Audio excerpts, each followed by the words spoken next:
শরীয়তপুরে জুলাই গণ অভ্যুত্থান দিবসের অনুষ্ঠানে জুলাই যোদ্ধাদের মারধর ও লাঞ্ছনার অভিযোগ উঠেছে বিএনপির নেতাকর্মীদের বিরুদ্ধে। বুধবার সকালে শরীয়তপুর পৌরসভা অডিটোরিয়ামে এ ঘটনা ঘটে। প্রত্যক্ষদর্শীরা জানায়, সকাল 10টায় জেলা প্রশাসনের আয়োজনে জুলাই গণ অভ্যুত্থান দিবস উদযাপন উপলক্ষে জুলাই শহীদ পরিবার ও জুলাই যোদ্ধাদের সংবর্ধনা এবং আলোচনা অনুষ্ঠিত হয়। অনুষ্ঠান শুরুর কিছুক্ষণ পর সেখানে আসেন বৈষম্য বিরোধী ছাত্র আন্দোলনের সাবেক আহ্বায়ক ইমরান আল নাজির, যুগ্ম আহ্বায়ক জাকির হোসেন আদর এবং তাদের সহযোদ্ধারা। AKS অর্জন করলো গিনেস ওয়ার্ল্ড রেকর্ডস।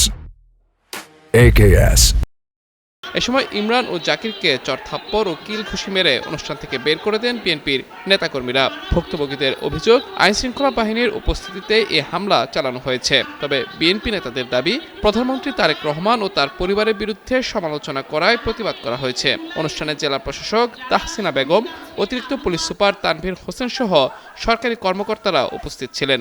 তবে এই ঘটনায় কোনো মন্তব্য করতে রাজি হননি জেলা প্রশাসক ও পুলিশ সুপার।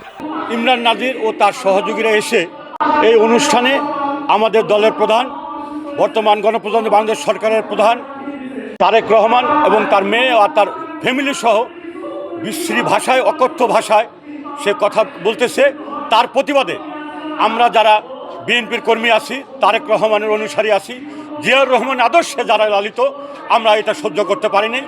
যার ফলে আমরা যারা বিএনপি, যুবদল, ছাত্রদল এরা সম্মিলিতভাবে এর প্রতিবাদ জানাই। এক পর্যায়ে তারা আমাদের বাধার মুখে এই অনুষ্ঠান ছেড়ে চলে যেতে বাধ্য হয়েছে।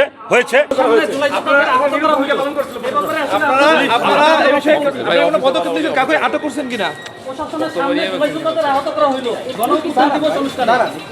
আপনাদের মতামত কি? আপনাদের চোখের সামনে ঘটনাটি ঘটলো, একদম সেখানে আপনাদের মতামত কি?